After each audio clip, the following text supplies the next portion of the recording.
कहानी की शुरुआत होती है आज से 2000 साल पहले, जब पिक्कोलो नाम का एक नैमिक अपने साथी उजारू के साथ धरती पर उतर आया और उसने चारों तरफ हाहाकार मचा दिया। उन्होंने कई देशों को अपना गुलाम बना लिया था, तो उनसे निपटने के लिए कुछ मॉन्क्स ने मिलकर माफुबा नाम की टेक्निक से पिक्कोलो को एक लोटे में कैद कर दिया। इसके बाद उस लोटे को धरती के नीचे बिल्कुल कोर के पास छुपा दिया गया। इसके बाद हम साल 2018 में पहुंचते हैं, जहां गोकू नाम का एक लड़का अपने दादा गोहान के साथ ट्रेनिंग कर रहा था।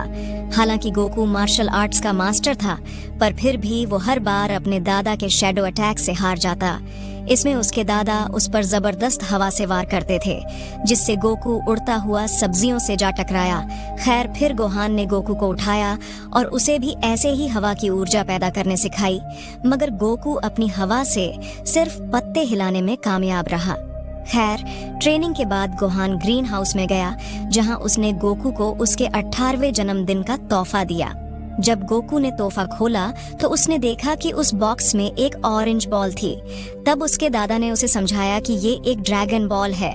पूरी दुनिया में सिर्फ 7 ड्रैगन बॉल्स हैं और इस वक्त गोकू के हाथ में 4 सितारों वाली बॉल थी। तब गोकू ने उनसे पूछा कि आखिर ये करती क्या है। इस पर गोहान ने जवाब दिया कि जब ये अकेली हो तो कुछ नहीं करती, मगर जब ये 7 बॉल इकट्ठी हो जाएं तो शैन लॉन्ग नाम के ड्रैगन को प्रकट कर सकती है, जो उसे पुकारने वाले इंसान की कोई भी इच्छा पूरी कर सकता है। अब गोकू अपना तोहफा हाथ में लेकर स्कूल की ओर चल पड़ा और स्कूल पहुंचते ही उसने पार्किंग में अपनी साइकिल लगा दी, मगर अचानक एक बेवकूफ लड़के ने अपनी कमेरो गाड़ी से गोकू की साइकिल को कुचल दिया और फिर निकल के ऐसे चल दिया जैसे कुछ हुआ ही ना हो। इस लड़के का नाम फुलर था। तभी पीछे से गोकू ने कहा कि साइकिल तोड़ी है तूने, मेरी भरपाई कौन करेगा। ये सुनकर फुलर ने जवाब दिया कि मेरी जेब से 1 रुपया निकाल के दिखा दे तू। इन शॉर्ट, फुलर ने गोकू को लड़ाई के लिए ललकारा था, पर गोकू ने अपने दादा से वादा किया था कि वो किसी से हाथापाई नहीं करेगा, इसलिए उसने जैसे तैसे अपने गुस्से को संभाला। वहीं दूसरी ओर हम देखते हैं कि पिक्कोलो कैद से आजाद हो चुका था और अब वो सभी ड्रैगन बॉल्स को खोजने के मिशन पर निकल चुका था। इसके बाद हम एक गांव को देखते हैं, जहां उसने हमला करके सब कुछ तहस नहस कर दिया था। तब सेकी नाम की एक औरत अपनी बेटी को लेकर एक झोपड़ी के नीचे छुप गई थी। उसी समय पिक्कोलो की खास साथी माई ने वहां घूमते हुए सेकी की बेटी को देख लिया और माई ने उस बच्ची पर बंदूक तान दी। लेकिन उसी समय सेकी बाहर आ गई और उसने ड्रैगन बॉल्स माई के हवाले कर दी, क्योंकि वो किसी भी हाल में अपनी बच्ची की जान बचाना चाहती थी। मगर माई ने तो उसे भी नहीं बख्शा और बेरहमी से सेकी को मार डाला। उधर स्कूल में चीची अपने लॉकर से एक असाइनमेंट निकालने की कोशिश कर रही थी, मगर उसका लॉकर अटक गया था। तब गोकू ने सबके जाने का इंतजार किया और अपने दादा की सिखाई हवा वाली ऊर्जा से उसकी मदद करने की कोशिश की, मगर वो अब तक अपनी शक्तियों पर काबू करना नहीं सीखा था, इसलिए उसने गलती से सारे लॉकर खोल दिए। ये देखते ही गोकू तो वहां से भाग निकला, पर चीची उसके पीछे गई और उससे पूछा कि क्या तुमने ये सारे लॉकर खोले हैं। उस वक्त चीची ने खुलासा किया कि वो भी एक फाइटर हैं। फिर उसने कहा कि आज रात उसके घर में एक पार्टी है और उसने गोकू को पार्टी में आने का इनविटेशन दिया। फिर शाम को गोकू खुशी खुशी उसकी पार्टी में जाने को तैयार हो रहा था और तब उसने चीची को इम्प्रेस करने के लिए अपनी ड्रैगन बॉल साथ ले जाने का फैसला किया। इधर गोहान उन दोनों के लिए खाना पका रहा था, पर गोकू चुपके से घर से निकल गया। जैसे ही वो पार्टी में पहुंचा तो फुलर और उसके दोस्तों ने गोकू को अंदर जाने से रोक दिया। अब गोकू उनसे भिड़ना नहीं चाहता था, इसलिए उसने शांति से बात करने की कोशिश की, मगर फुलर कुछ सुनने को तैयार ही नहीं था।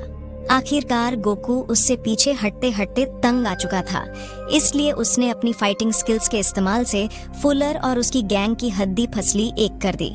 अब वहां पर मौजूद सभी लोग गोकू की काबिलियत देखकर काफी हैरान थे, लेकिन तभी फुलर एक लोहे का सरिया लेकर गोकू पर हमला करने आया। तब गोकू उसके हमले से बचने के लिए कूद पड़ा, जिस वजह से फुलर ने अपनी ही गाड़ी का शीशा तोड़ दिया। अब फुलर और भी गुस्से में आकर उस पर लगातार वार करने लगा, लेकिन गोकू काफी तेज था। इसी बेवकूफी में फुलर ने अपनी पूरी गाड़ी तोड़ डाली। उसी समय फुलर का एक दोस्त पीछे से गोकू पर हमला करने आया, मगर गोकू एक ही वार में कूदकर उन दोनों के हमलों से बच गया और उन दोनों के हमले एक दूसरे को जा लगे। आखिरकार लड़ाई खत्म होने के बाद चीची गोकू को अपने साथ अंदर ले आई और उन दोनों ने पूरी रात बातें की। इधर गोकू चीची के साथ मजे कर रहा था और वहीं घर पर गोहान ध्यान लगाकर बैठा था कि अचानक माई ने वहां आकर श्रीकेश नाम के हथियार से उस पर हमला कर दिया। तभी अचानक पिक्लो भी वहां आ पहुंचा तो गोहान ने उस पर वार करने की कोशिश की, मगर पिक्लो ने अपनी रहस्यमयी शक्तियों की मदद से दूर से ही गोहान की हड्डियां चकनाचूर कर दी। जल्द ही पिक्लो को यह एहसास हो गया कि ड्रैगन बॉल यहाँ मौजूद नहीं है, इसलिए उसने कहा कि यहाँ और समय बर्बाद करने से कुछ नहीं होगा। कुछ ही देर में उसने बाहर आकर एक ही पल में पूरा घर मिट्टी में मिला दिया। वहीं दूसरी ओर गोकू को एहसास हुआ कि कुछ तो गड़बड़ जरूर है, इसलिए वो तुरंत अपने घर की तरफ दौड़ा, लेकिन वहां जाकर उसे घर के मलबे के सिवा कुछ नहीं मिला। तभी अचानक उसे अपने दादा की आवाज सुनाई दी तो उसने फटाफट उन्हें मलबे के नीचे से बाहर निकाला। तब गोकू ने घबरा कर उनसे पूछा कि आखिर ये सब कैसे हुआ, तो गोहान ने बताया कि पिक्लो वापस लौट आया है। अब गोहान ने गोकू को मास्टर रोशी नाम के एक आदमी को खोजकर सारी की सारी ड्रैगन बॉल्स को हासिल करने का जिम्मा सौंपा। इतना कहते ही उन्होंने गोकू की बाहों में दम तोड़ दिया और तब गोकू ने अपने दादा के बताए मिशन को हर हाल में पूरा करने की कसम खाई। वो गोहान को दफनाने के बाद अपने पुराने घर पहुंचा, जहां उसे अपने दादा की पुरानी टर्टल स्कूल यूनिफॉर्म मिली। तभी अचानक उसे घर में किसी के चलने की आवाज सुनाई दी तो वो उस इंसान को ढूंढने लगा। उसी समय वो एक लड़की से जा टकराया जो असल में यहाँ ड्रैगन बॉल्स खोजने आई थी। उसने अपने रडार पर देखा था कि गोकू के पास ड्रैगन बॉल है, इसलिए उसने गोकू पर गोलियां चलानी शुरू कर दी। वो चिल्ला चिल्ला कर कह रही थी कि उसे अपने पिता की ड्रैगन बॉल वापस चाहिए। तब गोकू को कुछ समझ नहीं आया और उसने कहा कि ये ड्रैगन बॉल मुझे मेरे दादा ने दी है। जब गोकू ने उसे अपनी ड्रैगन बॉल दिखाई तो उस लड़की को कुछ समझ नहीं आया, क्योंकि इस बॉल पर सिर्फ 4 सितारे थे। तब उसने बताया कि उसके पिता की बॉल पर 5 सितारे थे और कल रात उसे किसी ने चुरा लिया है। फिर गोकू ने उसे बताया कि पूरी दुनिया में 7 ड्रैगन बॉल्स हैं और हर एक बॉल पर 1 से लेकर 7 सितारों में से कुछ न कुछ बना हुआ है। अब गोकू ने देखा कि इस लड़की के पास कुछ खास शक्तियां और आधुनिक टेक्नोलॉजी थी, इसलिए उसने मास्टर रोशी को खोजने में उसकी मदद मांगी। तब गोकू ने कहा कि अगर वो उसकी मदद करेगी तो वो बाकी बॉल्स खोजने में उसकी मदद करेगा। पहले तो उस लड़की ने इससे इनकार कर दिया, पर फिर उसे एहसास हुआ कि गोकू उसके काम आ सकता है, इसलिए उसने गोकू से हाथ मिला लिया और कहा कि उसका नाम बल्मा है। खैर, फिर वो दोनों बाइक पर डाउनटाउन पहुंचे, जहां उन्होंने इंटरनेट के जरिए मास्टर रोशी का पता खोजने की कोशिश की। कुछ देर बाद बल्मा ने कहा कि अब तक उसे कोई भी सुराग नहीं मिला, पर तभी अचानक उसके रडार से एक आवाज आई, जिसका मतलब ये था कि उनके आसपास एक ड्रैगन बॉल मौजूद है। अब वो दोनों उसके पीछे भागते हुए एक सुनसान घर में पहुंचे तो बल्मा ने घर का दरवाजा तोड़कर अंदर ड्रैगन बॉल खोजने का फैसला किया। अब गोकू भी उसके साथ अंदर चला गया, पर वहाँ घूमते हुए अचानक वो एक शेल्फ से जा टकराया, जिससे कुछ पत्थर गिर पड़े, मगर उनके फर्श पर गिरने से पहले ही गोकू ने अपनी सुपर स्पीड से पत्थरों को इकट्ठा कर लिया, मगर बदकिस्मती से एक पत्थर छूट गया जो एक गमले से जा टकराया। फिर उसकी आवाज से उस घर का मालिक जाग उठा। जब उसने घर में गोकू को देखा तो वो सीधा दूसरी मंजिल से गोकू के ऊपर कूद पड़ा और उसे ऐसा घूंसा मारा कि वो दीवार से जा टकराया। तब उस आदमी ने कहा कि बिना पूछे किसी के घर में घुसने का नतीजा क्या होता है, मैं तुम्हें बताता हूँ। अब उसने गोकू को बुरी तरह पीटा। आखिरकार गोकू ने अपनी स्पेशल टेक्निक से उस आदमी पर हमला करने का फैसला किया, मगर ऐन वक्त पर वो आदमी नीचे झुक गया और गोकू के वार से बल्मा दूर जा गिरी। लेकिन उसी समय इस आदमी ने इस टेक्निक को पहचान लिया और उसने गोकू से पूछा कि उसके दादाजी कैसे हैं। तब ये खुलासा होता है कि ये आदमी ही मास्टर रोशी है। अब वो गोकू के दादा के साथ बताए पुराने समय को याद करने लगा, पर तब गोकू ने उन्हें बताया कि उसके दादा की मौत हो चुकी है और पिक्लो कैद से आजाद हो गया है। ये खबर सुनकर मास्टर रोशी को मानो सांप सूंघ गया और वो तुरंत अपनी ड्रैगन बॉल खोजने लगा। जल्द ही गोकू को एक टेबल के नीचे ड्रैगन बॉल मिल गई। अब इस बॉल को हाथ में लेकर रोशी ने कहा कि उन्हें ग्रहण से पहले हर हालत में सारी बॉल्स खोजनी होंगी। फिर उसने बताया कि पिक्लो की हार गोकू के हाथों ही लिखी है, इसलिए उसे ये मिशन पूरा करना ही होगा। इसके बाद मास्टर रोशी ने कहा कि उन सबको स्टोन टेम्पल जाना होगा, जहां गोकू ट्रेनिंग करके अपनी शक्तियों को और ताकतवर बनाएगा। आखिरकार वो सब मंदिर की ओर निकल पड़े और रेगिस्तान के काफी लंबे सफर के बाद वो मंदिर में पहुंचे। वहां गोकू ने देखा कि चीची एक खिलाड़ी के साथ ट्रेनिंग कर रही थी। उसे देखते ही गोकू उससे मिलने पहुंचा तो चीची ने कहा कि तुम्हारे दादा की मौत की खबर सुनकर बहुत बुरा लगा, तुम ठीक तो हो ना? अब चीची ने उसे कुछ दिन बाद होने वाले टूर्नामेंट के लिए यहीं रुकने को कहा। कुछ देर बाद गोकू वापस मास्टर रोशी के पास गया और तभी बल्मा ने वहां आकर बताया कि उसके रडार ने एक और बॉल का सिग्नल पकड़ लिया है। अब गोकू, मास्टर रोशी और बल्मा अगली ड्रैगन बॉल ढूंढने के लिए रेगिस्तान से होते हुए जा रहे थे, पर गलती से वो एक क्रेटर में जा गिरे। उसी समय यामचा नाम का लड़का उनकी मदद के लिए आया, पर इसके बदले में उसने पॉड मोटरसाइकिल मांग ली। मगर बल्मा ने इससे साफ इनकार कर दिया और उन्होंने फैसला किया कि वो खुद ही इस क्रेटर से बाहर निकलेंगे। अब उनके पास कोई दूसरा चारा नहीं था, इसलिए मास्टर रोशी ने वहीं आग जलाकर तंबू ठोक दिया। फिर मास्टर रोशी ने बताया कि पिक्लो अपने साथी उजारू को फिर से जगाना चाहता है, जो कि सिर्फ सूर्य ग्रहण वाले दिन ही हो सकता है, जो आज से 2 दिन बाद है। उस रात वो उजारू को आजाद करके फिर से दुनिया पर कब्जा कर ले। अब रोशी ने कहा कि उसे रोकने का एक ही तरीका है, उन्हें ड्रैगन बॉल्स को खोजना होगा और शेन लॉन्ग से पिक्लो को खत्म करने की इच्छा मांगनी होगी। उसी पल अचानक बल्मा के रडार में फिर से आवाज आने लगी और वो समझ गए कि आसपास एक और ड्रैगन बॉल मौजूद है। अब मास्टर रोशी और समय बर्बाद नहीं करना चाहता था, इसलिए वो कूद कर क्रेटर से बाहर आ गया और उसने यामचा को अंदर सीढ़ियां डालने को कहा ताकि बल्मा और गोकू भी ऊपर आ सके। इसके बाद उन्होंने खुदाई के औजार उठाए और एक दीवार में छेद कर दिया, जिसके जरिए से वो एक सुरंग में पहुंच गए। इस सुरंग को पार करने के बाद वो लावा से भरे एक समुंदर तक आ पहुंचे। अब उन्हें समझ नहीं आ रहा था कि वो इस धधकते लावा को कैसे पार करें, पर तभी अचानक सिबोमिन नाम की फौज उन पर हमला करने आ गई। हालांकि यह फौज उनसे काफी ज्यादा थी, पर फिर भी गोकू, बल्मा और रोशी ने मिलकर उन सब की छुट्टी कर दी। लेकिन ये क्या, सिबोमिन तो मरने के बाद 2 गुने होकर वापस हमला करने लगे थे। अब उनका सामना करते हुए मास्टर रोशी ने कामेहामेहा नाम का एक हमला किया, जिससे एक सिबोमिन सीधा लावा में जा गिरा और उसकी मौत हो गई। ये देखते ही रोशी और गोकू तुरंत सभी सिबोमिन को लावा में फेंकने लगे ताकि वो फिर से जिंदा ना हो सके। इस तरह इन जानवरों की लाशों से उन्होंने लावा के समुद्र पर पुल बना दिया। अब गोकू लावा को पार करते हुए एक पहाड़ी तक पहुंचा, जहां 6 स्टार वाली ड्रैगन बॉल मौजूद थी। इससे पहले कि वो बॉल को उठाता, अचानक माई ने वहां आकर उसके मुंह पर जोरदार हमला करके ये बॉल छीन ली। अब बॉल को वापस हासिल करने के लिए गोकू माई के पीछे दौड़ा और तुरंत उस पर हमला कर दिया। गोकू उससे काफी ज्यादा ताकतवर था, इसलिए उसने कुछ ही पलों में माई को धाराशायी कर दिया और बॉल हासिल करके बल्मा को दे दी। तब बल्मा ने कहा कि अब सिर्फ 2 ही दिन बाकी हैं और उनके पास बाकी ड्रैगन बॉल्स खोजने के लिए अब ज्यादा समय नहीं बचा। मास्टर रोशी भी उससे सहमत थे और उसने कहा कि अब माफूबा ही उनकी आखिरी उम्मीद है। अब वो वापस मंदिर में पहुंचा और अपने पुराने मास्टर जियू से बात की। उसने जियू को पिक्लो को कैद करने के लिए एक बक्सा बनाने को कहा। असल में रोशी अपनी ही आत्मा की ऊर्जा का त्याग करके पिक्लो को कैद करने के लिए एक बक्सा बनाने को तैयार हो गया था। इसी दौरान हम देखते हैं कि उधर टूर्नामेंट की शुरुआत हो गई थी, जहां चीची का मुकाबला माई से हो रहा था, मगर वो ये नहीं जानती थी कि माई पिक्लो के लिए काम करती है। फाइट के दौरान माई ने चीची के स्किन का एक टुकड़ा काट दिया और उसके खून की बूंदें लेकर लड़ाई से बाहर हो गई।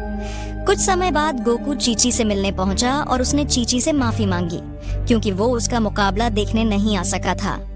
इसके बाद वो मास्टर रोशी के ट्रेनिंग रूम में गया, जहां मास्टर रोशी उसे अपनी सबसे बेहतरीन टेक्निक कामेहामेहा सिखाने वाला था। रोशी ने उसके सामने इस टेक्निक का एक नमूना पेश किया और गोकू को इसकी प्रैक्टिस करने को कहा। रोशी ने कहा कि उसे तब तक प्रैक्टिस करते रहना है जब तक वो अपनी ताकत से सभी मशाले नहीं जला देता। अब गोकू पूरे मन से प्रैक्टिस करने लगा। मगर पूरी रात बीत जाने के बाद भी कोई फायदा नहीं हुआ तो आखिरकार उसने हार मान ली। अंत में उसने मोमबत्तियों से ही मशाले जलाने का फैसला किया, पर तभी चीची ने उसे रंगे हाथों पकड़ लिया और कहा कि ये तो चीटिंग है। फिर चीची ने उसे ध्यान लगाना सिखाया और आखिरकार इतनी प्रैक्टिस के बाद गोकू कामेहामेहा टेक्निक सीखने में कामयाब हो गया। वहीं दूसरी ओर बल्मा अपने कमरे में सो रही थी, पर अचानक उसे गोकू के कमरे से पैरों की आवाज सुनाई दी। वो जानती थी कि सारी ड्रैगन बॉल्स गोकू के कमरे में हैं, इसलिए वो अपनी बंदूक लेकर उसके कमरे के बाहर पहुंची। पर तभी उसने चीची को उसके कमरे से बाहर निकलते देखा तो वो समझ गई कि शायद चीची और गोकू एक साथ थे। उसने बंदूक दिखाने के लिए चीची से माफी मांगी और फिर वापस अपने कमरे में चली आई। उसके जाने के बाद गोकू वहां आया तो बल्मा को एहसास हुआ कि गोकू तो इसके साथ कमरे में नहीं था।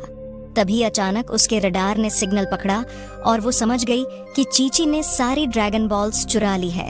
अब गोकू और बल्मा दोनों चीची की तरफ भागे तो ये खुलासा हुआ कि ये चीची नहीं बल्कि उसके भेस में माई थी। माई ने अचानक उनकी ओर ग्रेनेड फेंक दिए, जिससे वहां भयंकर धमाका हुआ और वो आगे नहीं बढ़ पाए। अब माई को लगा कि वो सुरक्षित है, पर उसी समय असली चीची ने उस पर वार कर दिया। जल्द ही दोनों में जबरदस्त लड़ाई शुरू हो गई और उसी वक्त गोकू इस आग की दीवार में से कूदकर उन तक आ पहुंचा। वो दोनों हूबहू एक जैसी दिख रही थी, इसलिए उसे समझ नहीं आ रहा था कि उससे किसकी मदद करनी चाहिए।